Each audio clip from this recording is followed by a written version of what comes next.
欢迎收看《新闻大白话》，我是主持人翟轩。马上欢迎一下这个阶段加入我们讨论来宾，耶鲁政治学博士郭正亮，大家平安。前大使谢文吉，翟轩好，各位朋友大家好。国际事务专家赖岳谦，主持人好，各位朋友大家好。好，我们上周有提到说雷神啊卖给我们是不是涉嫌福报价格，就有人去问到了国防部长顾立雄，他说啊，这个是我们从头到尾都是跟美国在签约哦，因为检视他们卖台的军售当中，长程预警雷达3阶段15年期，维持费高达377亿元哦，几乎我们是可以买一套全新的雷达系统了，所以根本就是报太贵了嘛。那顾立雄的讲法是说，相关维持费每年不同哦，会根据我方的需求来跟美方签这个议定哦。那所以现在目前军售案，我们对口的是美方，不是雷神。他说，所以美方要负完全的责任，然后去帮我们追讨雷神的不当得利，甩锅给美国，然后叫美国去追究这个事情，然后就跟他们国防部没有问题了，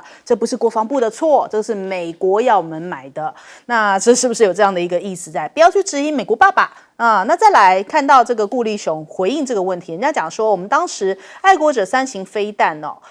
这个重舰测案，那其实呢，当时我们编列的预算也是先斩后奏啊，那你怎么可以这个样子呢？就是好像你们自己就先去签约了，然后没有经过任何的一个审查程序哦。他说相关程序上面真的是有瑕疵哦，那事后已经惩处并且补正，全案也是通过立法院的审查，但事实上我们看起来现在就是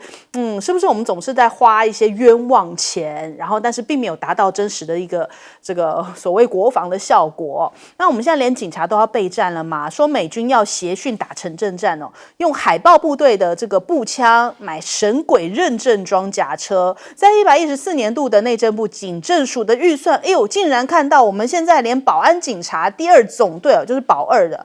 二总队，他们现在关键基础设施的防护上面已经纳入了这个特殊的详定了。可是问题是，这跟我们一般民众的想法好像有点落差哦。我们大概有66%的民众，就是6%的民众认为，我们不应该一股脑的全部倒向美国啊，应该是这个不应该特别亲美或是亲中，我们应该保持一个比较中间等距的立场哦。连续2年测出来的这个结果都是如此啊，那更何况就是你们现在好像美国说什么我们都不敢要这个回嘴，或者是说有任何的反抗哦，好像已经被美国彻底的拿捏了，这真的是全民所希望的吗？那再来看看这个美国智库也提到了，就是说这个兰德智库的一个最新研究，台海如果发生冲突的时候日韩菲的基地不见得能够借美国来驰援哦，因为这些国家其实他们会觉得说，我们自己没有必要卷进去这一场战争当中，他们并没有受到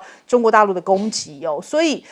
他就分析了这几个国家可能会需要的决策，或者是说会考量的点，比方说像是南韩，他必须要专注在北韩的威胁上面，他不见得会来借给美国借道。那菲律宾也要考虑说，中国大陆可能也会对菲律宾出手啊。那日本的话，也要考虑他们自己国内的舆论也是需要时间来做决策的，所以可能这个美国的军力投射是找不到其他地方比较接近第一岛链的这个相关地方来做投射的。那所以我们来看看，继续来在第一岛链拱火的话，英美澳现在说要联合来抗衡中国大陆，他们现在在测试的是说，距离澳洲大概1.6万公里的葡萄牙，他们现在已经成功的操控位于这个澳洲的海域的无人艇，也就是说，在这个1.6万公里的距离外，我就可以操控在澳洲这边的无人艇的一些方向跟动作，所以打算是要用一种远距离的投射式的这样的一个战备吗？那其实对于投射式来说的话，中国大陆解放军他们在海上倒是有这样的一个中继平台除了海军的075型的2栖攻击舰，还有071综合登陆舰之外呢，其实他们还有这个中继平台，也已经成为中国大陆的海军跨海作战系统一个主要的作战组成力量。那这个中继平台还有一个特点，它可以不断的移动位置一方面防止针对这个作战任务需要的这个靠前部署，另外一方面呢，防止被这个敌方精确的掌握位置来进行打击，所以它的这个等于说灵活性更加的高。那另外这个中俄现在目前的这个联动上面也让这个北极的地缘政治也更加升温了。我们来看《华尔街日报》这一篇报道，他说在北极圈内的挪威斯瓦尔巴群岛就在这个地方，挪威斯瓦尔巴群岛现在目前已经变成中俄的这个前沿阵地。中俄两国呢，现在试图控制北极的贸易线路，那是在损害西方的利益的情况之下，在扩大这个地方的军事存在。那当然，这样的看法是来自于美国，他们觉得说，你是来威胁我的吗？那挪威的外交大臣呢，他们就表示，我们看到现在北极的地缘政治博弈已经再次升温了，所以因此把他们已经推向了这个好像战争或者是这个地缘冲突的最前缘了。那还有现在中俄的结盟强化，有这个安全官员指出现在他们持续强化这个趋势这两天还有这个中国大陆不是也把海警船拉到了北冰洋吗？所以中俄都把船开到了阿拉斯加附近。根据大陆的媒体他们讲说，这没错啊，因为你可以来我这边，你可以到第一岛链这边搞事情，我们也可以去，你可以来，我也可以往所以美国的军舰能够开到太平洋，我们也可以去到你们这家门口来溜达溜达嘛，等于说把威慑做到你的面前。那其实前一阵子不是赖清德有对俄罗斯一番喊话吗？爱魂条约去刺激了俄罗斯原来我们现在这个都还持续受到俄罗斯的骇客团体的攻击那现在包含了联电啊、伟创啊、台塑化的官网攻台1个月都还没攻完呢，这被亲俄组织盯上之后，从9月开始持续的攻击我们的金融设施，还有政府的单位这些网站所以赖清德这件事情好像都没有人在报道了，以为已经落幕，没有，我们现在这个气这个俄罗斯的气还没有消呢。那我们先来问一下亮哥怎么看？顾立雄这种说法，那意思就是，如果不是美国司法部接到爆料，那我们也就不知道了嘛。那美国政府跟我们签约，那个价格就是高的因为美国政府一开始被雷神忽悠嘛，所以等于是我们都不查。因为事实上这个东西为什么会引起争议啊？因为就是雷神这个长期预警雷达，难道在国际上都没有参考价格吗？一定有，对不对？那我们跟美国政府签约没错，可是我们难道一点怀疑都没有？说怎么这么贵啊？是我们买的那结果是有人到美国司法部检举，我怀疑是商战就雷神的对手那就把他爆料，然后司法部进去调查才发现，我听说这个坦白讲这个我们国防委员会的委员真的要查啦，因为我有看到英文那个爆料的原稿事实上也包括卡达啦，事实上那个卡达那边就查出佣金有190万美金，所以我坦白说，就是说这个事情，顾立雄不能这样回答啦。你这样回答就是美国如果不是司法部爆这个料，那我们就被跪了。我也没办法我们都不用把两手摊着，说我一点办法都没有。台湾国防部一点去比价的功力都没有，不就这意思吗？对不对？所以我觉得这个不构成答案因为我们讲白了啦，整个东亚地区跟美国买武器的国家这么多，中东也一大堆美国很难有一个设备只卖台湾的了。所以我觉得国防部要做说明不然顾立雄也要回答一下，为什么国防部出那个新闻稿凶成那样对，爆你料就是中共同路人内容农场一开始说内容农场说一周刊那个是内容农场结果证明就是美国司法部的资料国防部发新闻稿了，要不要出来道歉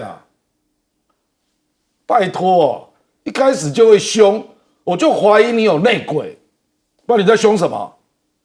对不对？你以为你凶我们就怕你拉法叶当年阿扁是怎么爆料的？国防部还不是凶得要命，最后怎样？一堆人下台，对不对？所以我认为不是这样就可以结束的啦。这个国防委员会真的要用力一点啦，还有我们跑军事线的记者，国防部的新闻稿越凶，就表示越有内鬼，要彻查到底。为什么对这个价格都无所谓？你怎么知道雷神没有给佣金啊？要不要查一下？不是渎职，就是有内鬼。所以我认为一定要朝弊案的方向来做调查。就是急了啦，就怕这个东西掀开来，血流成河啊，所以先凶再说。我们先问一下这个大使。其实这个案子的话，其实非常好查。其实我们也不要太低估我们自己采购的能力。事实上，我们跟美国这个采购军火啊，不是从民进党政府看几十年了。我们这些对于军武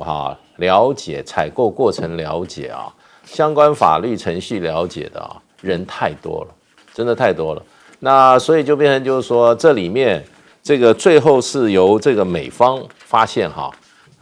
我们吃了亏，这个是一个很奇怪的一个很奇怪的一个案子，然后我们才回来在这边检讨。然后我觉得就是说，顾立雄讲是跟美方签的约，所以好像这个跟雷神一点关系都没有我觉得有点太简化了。对，这个我觉得就是说，刚刚这个郭院讲的很好，其实了解采购程序，然后知道这作业方式的要看这个程序上有没有问题，然后呢，这里面有没有弊端，事实上现在是应该很严肃的要查，因为我们这些年来尤其这几年蔡英文这几年我们对美方的采购是非常非常金额非常非常的大，而且这里面严格就非常非常出现一个非常严重的现象，就是说我们对美方基本上没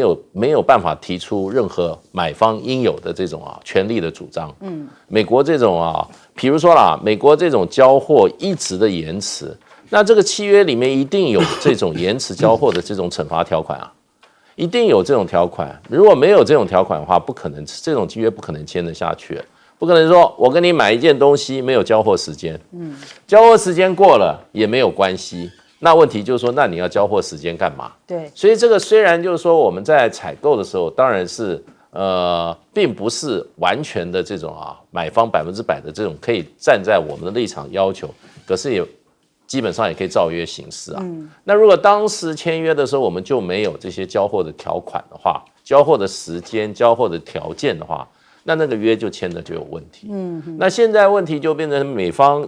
这种延宕的情况。我没有看到这个现在的政府从蔡英文到今天这个赖清德政府有做出任何有利的措施而且这里面我觉得在执行现在在经办执行对美采购的人，我觉得他们有一个心理上非常非常大的一个怎么讲，有一个阴影在那个地方，叫什么？不准移美。赖清德亲自讲的，不准移美，拜托我们跟人家签约的时候都是防弊的，都是要确保我方权益，当然是对方是一种怀疑的态度啦。对，那你不准移美，那你这个约怎么签下去？先跪着签。对，从来没有我们跟任何一个国家交涉的时候，你先开始说你不准怀疑他，那就完蛋了。这不是商业上面的这样的一个那这种最高上面的指示下来以后，下面办事的人没有一个人敢认真把关。美方只要一抗议一凶起来，他说好，为什么？美方就是说你移美你移美，你们最高当局就说不准移美。所以这种气氛就表示这个主帅不行。他这一句话讲下去影响非常的大，包括我们跟美国的这种各种的重大契约，这种谈判都会受到影响。我们的国家利益就没有办法让第一线跟美方交涉的人员他能够坚持立场，所以他基本上他就已经他的后方已经跟人讲，你不准去跟他玩硬的，你不跟他太认真，那就完了。所以就变成就是说，我觉得现在我们真的是全世界跟美国打交道唯一有一个后面有一个负责的人跟我们的人说，你不准怀疑你的对方，那我觉得那根本就是怎么讲，就是已经弃甲易兵了嘛。美国人要什么就说什么，所以现在弊端丛生，就是这个原因。对，好像我们之前买疫苗也同样也是这个样子啊。那莫德纳买了不来就是不来，我们也好像没辙，因为不能怀疑美国。对，来老师，顾立雄不能够欺负台湾人哦，我觉得更不能够忽悠啊，这个欺骗台湾人。我相信，因为你学法律的，你很清楚整个来龙去脉。道理很简单，我们台湾军方向美国采购武器，基本上就2个系统。一个就是透过商售，就是商业采购。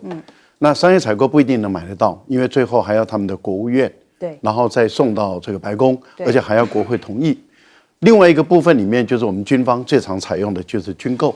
也就是军售案、军购，直接由向美国的军方那么递出我们的采购清单，由美国的军方来进行审核讨论以后，然后他们觉得可以帮我们做，那这个保证一定可以买到货，但是价格会贵一点。价格贵是贵在哪里呢？贵是因为我们是经过美国的军方做转手。所以美国的军方会赚一手，但是它有公定比率的价格。顾立雄，你可以查一下，你绝对清楚，你可以查一下，也就是说有一定的国际的美国国内法规定的一定的比率，那就是美国的军方抽那个佣金，然后再向这个跟美国军方合作的这些军工复合体去采购。所以价格基本上台湾可以掌握，可以提出来，价格我们可以提出来。那我相信，我为什么会说顾立雄不能够欺负我们台湾人？一个维修每一年的维修价格，怎么可能会比一个新品价格还要贵？在全世界有这种事吗？如果是如此的话，我们为什么要买？我们当然是买一个新品嘛，而不是买这种维修的这种价格。而且你一旦提出维修价格报价出来了以后，你着项审查，你就可以知道哪一些地方不合理。台湾又不是没有军事专家，台湾又不是没有科技专家，随便一问，又不是说没有人懂国际的采购的问题，或是其他国家有装这种类似于八爪雷达的，怎么可能会毫无所知呢？这代表什么？里面有鬼，里面有鬼，送到国防委员会，送到院会。为什么这些执政党的立委、在野党的立委不帮我们把关？对，我们老百姓的血汗钱就这样子被这些人这样污走了，被这样子浪费掉了，被这样贪污掉了，然后我们的立委也不把关，我觉得这个岂有此理，这个简直是岂有此理。然后到今天为止，请问一下你顾立雄，你说你要向美方，你向美方的谁要求追究责任？你如何追究责任？要追究什么方法？什么责任？你要告诉我们嘛？对，具体的告诉我们，你向美方谁追究责任？什么样的责任？你讲清楚。好，我们先休息一下，广州忙回来。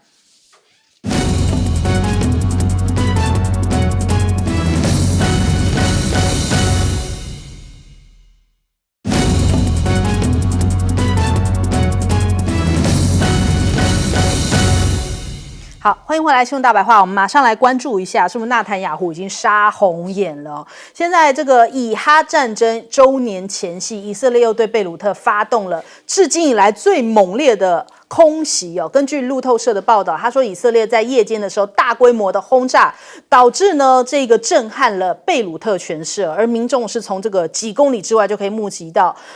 将近30分钟的爆炸引发的红白色的闪光哦。那其实呢，以色列这样子对黎巴嫩进行地面行动的袭击，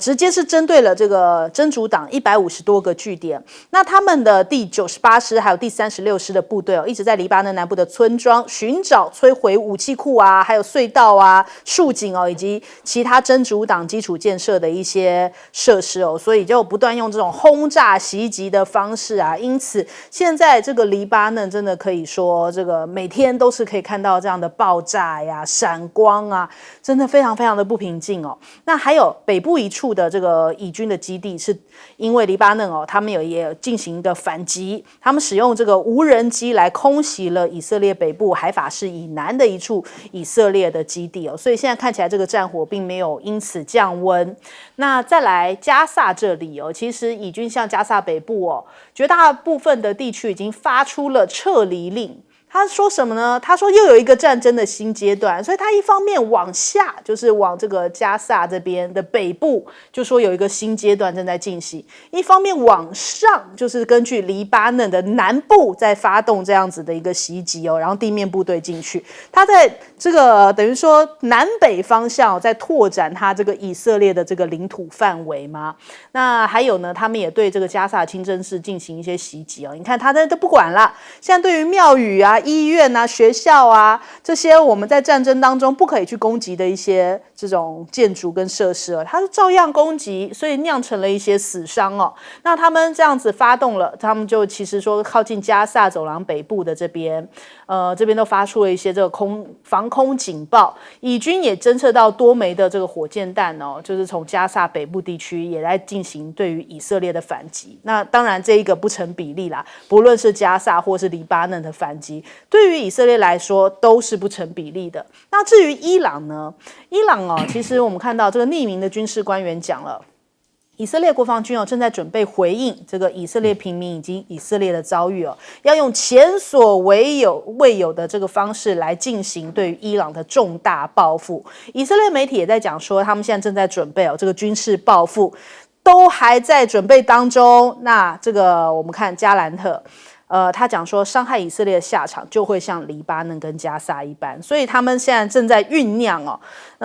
所以他这个杀红眼的状况现在是7路攻击啊，甚至是纳坦雅胡在讲说，我们就是7路攻击，已经大开杀戒这个中东大战可以说被以色列到处这样子开战线真的已经算是已经展开了。那再来我们看一下，现在很多国家都已经看不惯以色列的做法遍地开花。我们用一个世界地图来看在欧洲这边德国、法国、西班牙、意大利啊，还有南非菲律宾啊、澳洲啊、墨西哥，甚至是美国纽约都在处处开花，遍地开花，在抗议以色列因为巴勒斯坦武装组织哈马斯他们就其实在去年10月7号突袭了以色列，以军就展开了报复嘛，现在就等于说已经到了这个1周年了。现在世界各地都有出现声援巴勒斯坦平民的一些反战示威那在英国伦敦，我们来看看相关的画面就已经有很多的民众上街头在高喊，就是停止轰炸平民就是挺巴勒斯坦的一些无辜的平民老百姓因为他们真的这1年来就像活在炼狱一般。在意大利罗马也是爆发了警民冲突因为很多支持巴勒斯坦的一些意大利人也是站上街头在呐喊他们的诉求，希望能够听到这个以色列能够停火的这样的一个声音但是问题是这恐怕这世界各地的一些怒火以色列听不进去啊。那就连这个美国纽约同样也是现在目前也在爆发一些相关的冲突美国纽约他们这个时报广场上头有抗议者戴着这个黑白色的头巾，高喊着加萨黎巴嫩你们将会奋起，人民与你们同在，而且还举着一些横幅，要求对于以色列武器禁运因为最重要就是你美国一直在后面支持着，你要以色列怎么停战呢？那还有包含了德国、柏林、波兰，其实大家都已经受不了了，已经看不下去以色列这个做法，更不要说以色列他自己国内都已经有非常大的反弹声音。我们也来看一下以色列的民众也都是愤怒的走上街头要求就是要赶紧跟哈马斯达成协议他们在他们的这个特拉维夫爆发了这样抗议的活动，那数千名的这个民众走上街头抗议。现在纳坦雅胡一直在处处引战希望这个以色列政府赶快跟哈马斯达成停火协议，促成被扣押的人质能够赶紧获救，而且不要再继续到处开战线。以色列自己也受不了了。我们先来问一下亮哥怎么看？没有啦，不是以色列自己也受不了，那顶多只有100万人以色列有900万人以色列70%是鹰派啦，所以你不要被街头的群众迷惑了啦。但还是有这声音没有用你没有军事力量就是没有用我跟你讲，现在在赌的就是以色列认为美国在大选1个月就要投票，所以美国他吃定你一定要挺他啦。所以以色列的鹰派目前是希望把战争扩大，扩大到美国被卷入，那是最好，因为我认为美国已经默许他打黎巴嫩了啦，至少可以打黎南我认为这个已经默许了。那伊朗的部分，拜登是怕有变数，所以说核设施你不可以打，可是油设施可不可以打？不知道哦，因为现在油价涨到78，可能还在往上啊。那拜登是怕最后1个月万一 hold 不住，那通胀来了怎么办？那贺锦丽怎么办？拜登只有在想这个，所以我认为是我们这个叫10月惊奇啦，那两边在博弈啦。就以色列就吃定你10月非支持我不可，因为共和党也是支持以色列啊。所以10月刚好是以色列鹰派的最好机会。所以他趁势要把战争打到最大，包括打伊朗。那如果伊朗真的又做回击，我认为美国非跳进来不可。你去看美国实际上在做什么动作嘛？2艘航母过来，然后中东地区64个美军基地全部动员，然后还加派3000个陆战队过去。他现在在那边集结的兵力超过5万人呢。美国啊，那你这种动作是什么意思？就是在准备战争嘛。你只是说不一定要打。那可是万一以色列真的干了，然后让伊朗介入，我认为美军就是要介入了。所以我觉得这个才是真正的局啦。那至于那个欧洲有人示威，这有什么稀奇呢？比如说这里面最关键的是英国嘛，因为那个暴风眼，那个 Storm Cloud 那个导弹就是英国提供的啊。所以英国群众赶快去跟那个Starmer要求他不要提供啊。就是说你那个示威要作用在要害上了。比如说马克龙就直接讲啊，他主张不要再提供以色列武器啊。那其他那些国家都是多的啦，他们根本没有给以色列武器啊。所以意大利、德国这边游行有什么用？一点用处都没有啊。只有英国是有用的，因为英国真的提供了那个暴风之影那个导弹，那英国就不要提供嘛。所以我认为这一局，我认为示威啦、联合国抗议啦、各国制裁都没有用啦，因为以色列认为就是1个月，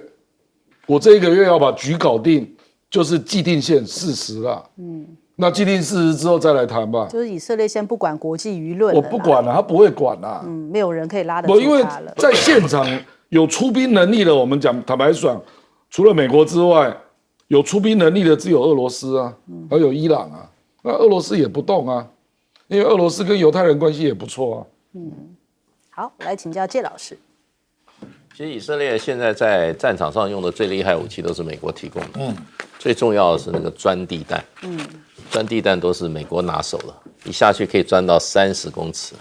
所以他现在打这个贝鲁特啊，也是这一类的炸弹。因为他认为这都是他的情报收集以后啊，认为这都是属于真主党的相关的阵地，所以他已经连续打了一两个礼拜了，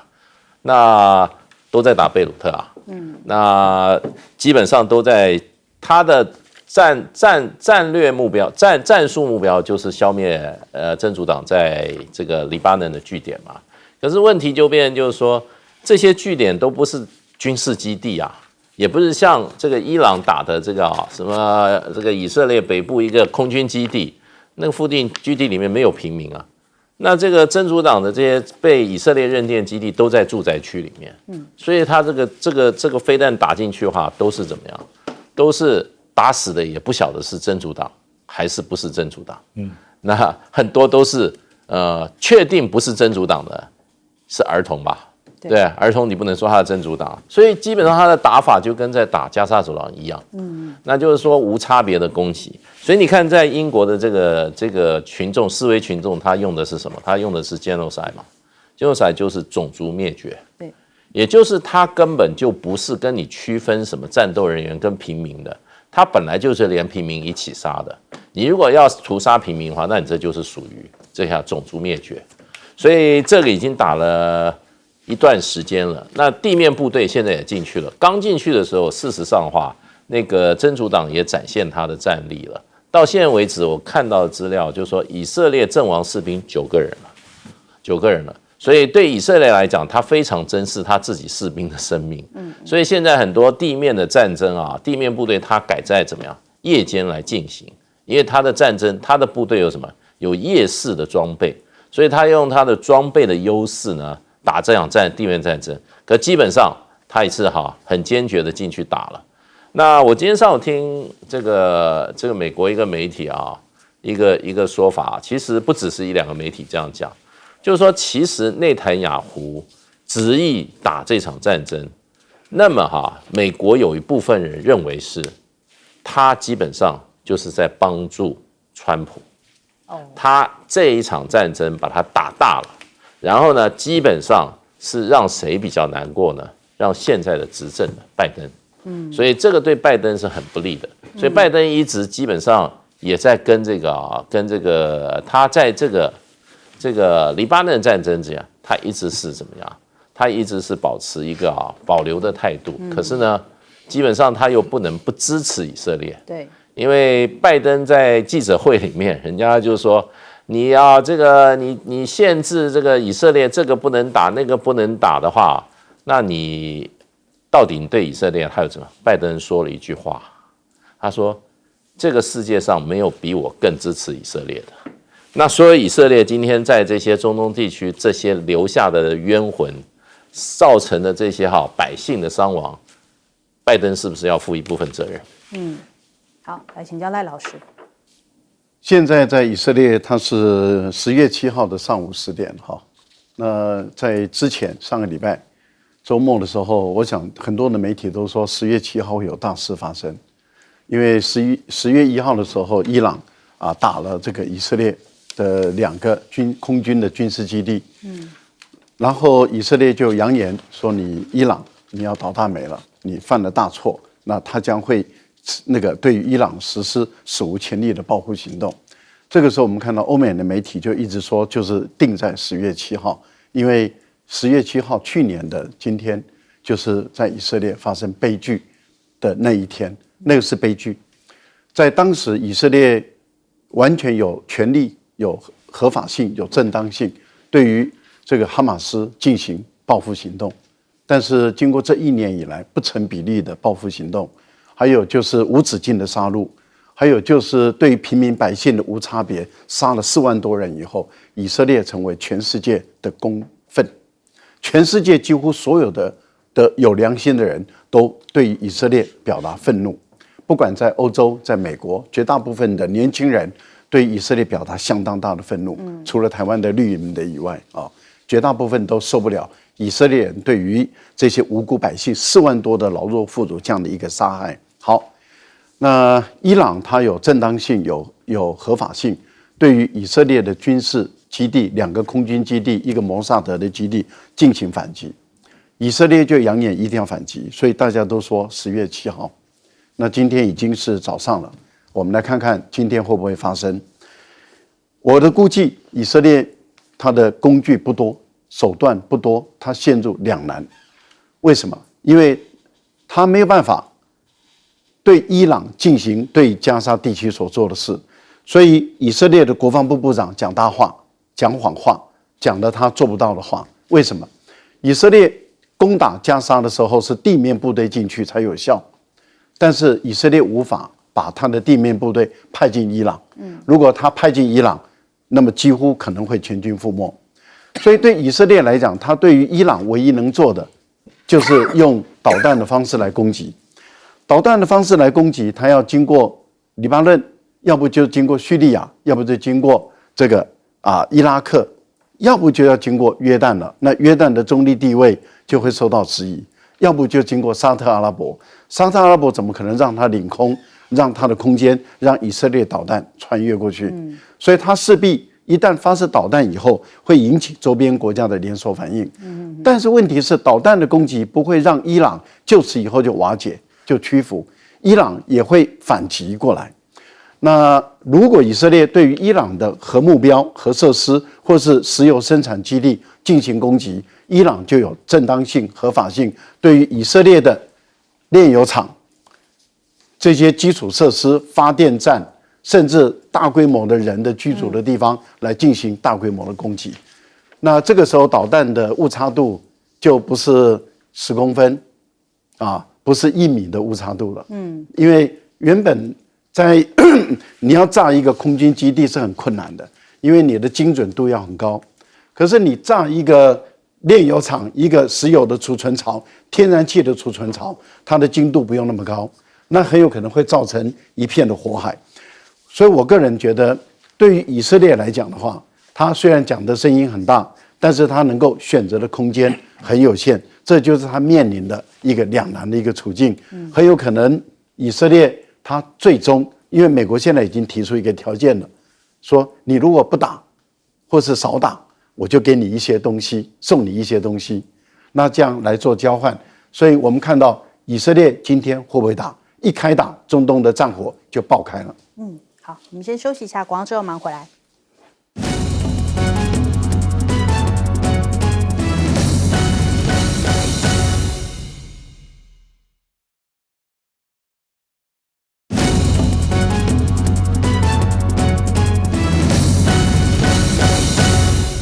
好，中国大陆的11连假已经即将要收假了，到处都已经出现了这个收假的人潮车潮啊。那当然还有一方面在备战，就是 A 股正在备战当中哦。大家想说啊，明天的 A 股开盘啊，很多人讲说，看到现在这个港股的走势 ，A 股的看起来哦，好像还是会维持这个上涨的格局。那很多人都甚至还提前上班哦，新的股民都讲说，我都等不及啦。那为什么讲等不及呢？因为他们明天还不能买哦，因为新申请的这个证券户哦，要等到这个10月8号才能够完成，也就是说明天这个开户的这个开市的时候，他们这个户头哦才算是正式完成。那10月9号才可以进行交易，所以他们好急哦，哎呀，又错过一天呐，就是着急的不得了。那你看这个沪深交易所，他们也是从10月6号开始，有一些券商就已经先提前开工啦，就赶快来这个动员，然后甚至负责在开户啊、交易啊什么，然后大家在那边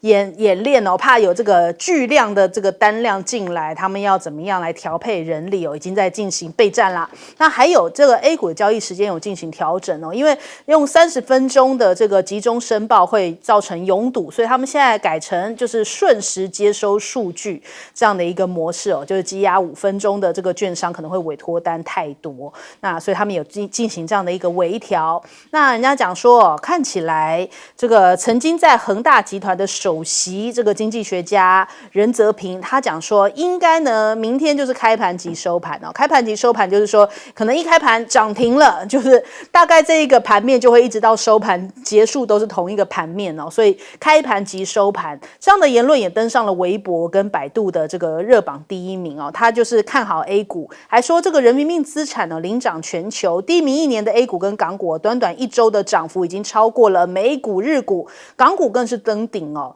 那所以现在下一个开市的 A 股就是大家众所期待之地。再来，这个根据统计啊，这个中国大陆的股市哦，光是1周就有139亿美元的资金流入，已经创下了第2高的纪录哦。那今年到现在为止呢，中国大陆的这个股市里头，资金已经达到1140亿美元，那包含了像淡马锡啊、红杉资本、贝莱德高盛、摩根士丹利这些机构哦，也都出现在一些半导体类的上市公司的研究名单里面，大家都赶快要来布局中国大陆的市场。这1周看起来，这个利多出现之后，陆股已经涨了21%了，就有人担心说，会不会接下来要割韭菜了呢？或者是说，接下来真的还会逐步往上成为一个牛市的这样的格局呢？所以现在目前看看外资的一个看法哦，大多都还是以唱多为主，像是高盛他们觉得，这个中国大陆这次推出超出预期的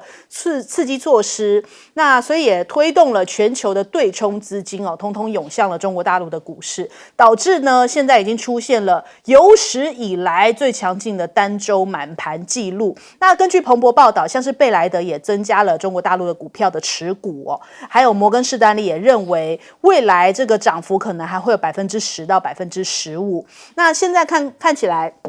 这一回为了要因应这个等于说大家都想要抢进股市哦。他们不但有做压力测试，而且还是破天荒在假期哦，很多都是没有在放假，在受理一些期货在开户哦，因为很多的外资都希望能够赶快涌进这个市场，所以他们就赶快用期货开户的方式来因应外资的进场。那谢峰也在受访的时候罕见的谈到股市，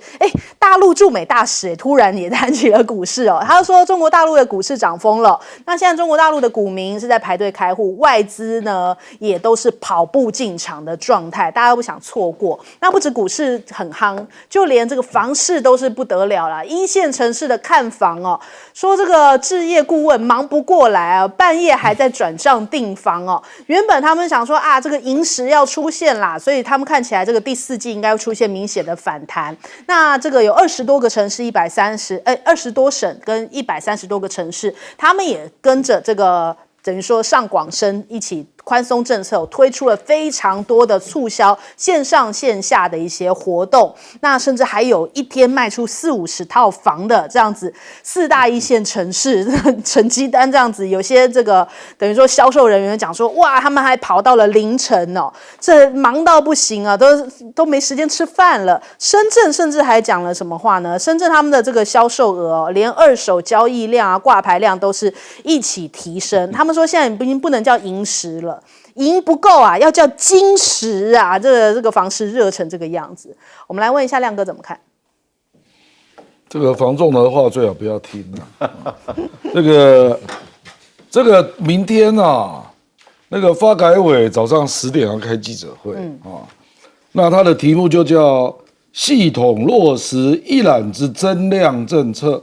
扎实推动经济向上结构向优。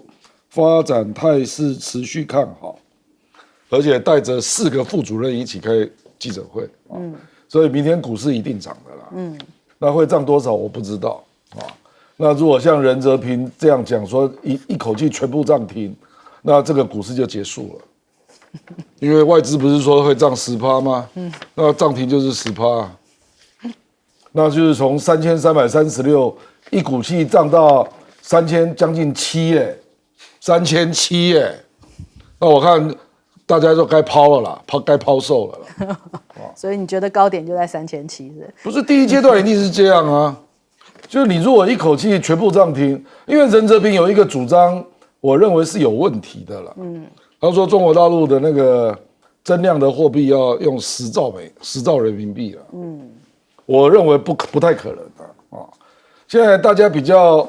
务实的看待是认为。今年有可能会增加1到2兆啦人民币啦，就我刚刚讲那个增量啊，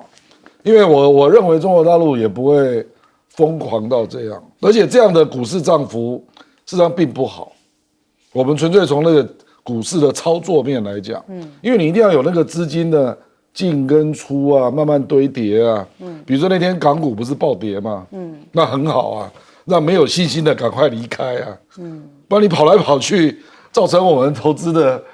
账不是跟坐过山车一样，对不对？所以跌有时候是好的，因为让没有信心的离开，那你那个堆叠起来的那个盘才会扎实。就你那个底的拉高哈，才会比较实在啦。比如说现在大家就在想说，新的底可不可以撑在3500左右？那这个就需要进来的资金很稳定哦，而且不能是散户的钱。必须是法人的钱，那这样才能够慢慢再堆上去了。那如果去梦想那种一下涨停的个股有可能啊，可是全股市都涨停，这简直匪夷所思哦。而且我们看这2天的港股，事实上，今天我没有看啊，前天是港股是跌330，那昨天港股是涨533。所以是小幅往上升，因为港股比较早开盘嘛。那今天就我还没有看盘，我不知道啊。可是我的意思说，基本上你可以看到港股已经不是那种暴冲的姿态了，已经不是了。好，我们来问一下谢老师。对，今天这个我想就是说，影响中国大陆不管股市、房市哈这样子的一个突发性的这个暴冲的一个感觉啊，那当然是跟政府的政策有关。那你要知道，中国大陆它的体制跟一般一般国家体制不太一样，它政府的能量非常的大，它政策信号，它的政策讯号，一般社会还是蛮敏感的，而且他们相信。也就是说，最重要的政府政策一出台以后，那这个会影响到市场非常的大，因为在大陆那个环境的人，可能他们会觉得他们的政府的能力是很大的。如果政府真正决定要做的话，手上最多资源跟工具的就是大陆的政府。那他现在这样投入的话，你可以看出来，这个反应，市场的反应就是这么激烈。那最主要，我觉得就是说，对于经济的问题，当然我没有看过去这么漫长的历史有没有这样的案例，就是由中共中央政治局开会，然后呢，对于经济措施对于进行了几乎细节性的指导。那这里面他很清楚的，他讲说要努力振兴资本市场。资本市场是什么？就一般来讲，就股市嘛，对不对？努力振兴，然后要提振投资者信心。那另外一方面呢，房地产应该要怎么样？4个字：止跌回稳。这些就我做一个，我之前在政府里面服务来讲，这都是政府政策规定。那你下面的人，所有在政府里服务的人，你交不出成绩单，那你就得下台了。对啊，这是很现实的。对，所以我看到连谢峰他都要讲这些话我就知道他基本上大陆这个政府的贯彻能力是非常强的。跟大陆政府接触过，你就知道他是使命必达，他那个政策的贯彻能力非常强。基本上你可以说从管理学上来讲，我们觉得大陆上是 top down 比较多的，自上而下。那这一次由中央政治局，而且习近平亲自主持的中央政治局会议的，对于经济做了这么明确的指示的话，各级政府如果交不出成绩单的话，很多人可能要负很大的责任。好，来请教赖老师。政府如果继续还在做多的话，这代表经济还是有一些隐忧我觉得还是要有居安还是要思危然后居高还是要去思考后面的风险因为我们看到大陆的经济股市确实是上下每一次到3200又拉回来，然后又承袭一段时间，再上去又3200又拉回来，大概都在这个幅度里面已经好几次了。所以大陆的股民内心里面其实是忐忑不安的因为已经折腾了好几次，这次很明显的跟以往是有很大不同的。我们也看到更年轻的，而且从来没有涉足股市的这些新血都加进来了，然后这股氛围很热所以我觉得它会是一股力道往前推，但是不可能一直往上走那它走到一个热度拉回的时候，可能又会有恐慌性的拉回了，也就是说，这种贪婪式的往上一直往上飙升，到时候拉回的这种恐慌性的拉回的力道也就不会小，那就要看它恐慌性的拉回的力道会拉到什么程度，然后如果跌破了它的这个支撑线的话，那可能这一波就结束了。所以我个人的推断是，事实上还是有隐忧，所以大陆的政策的做多继续的在一步一步的在走，这代表什么？整个经济体的评估中，还有考虑到整个国际的经济局势，例如说中东，假设这个乱局再度爆发，油价又涨到破100，那你说这个变局一出现怎么办？欧洲或者美国跟中东都乱起来了，中国大陆的外贸市场是占它 GDP 的37%，那这个会不会产生影响？东盟的国家会不会产生影响？我想这是一定要考虑的。第二个要考虑的是什么？房市，我支持这个亮哥所说的，这个房市的房地产的中介商的话不可信，你要去看的是什么？实价登录，而且要看的是实际上到底成交额多少。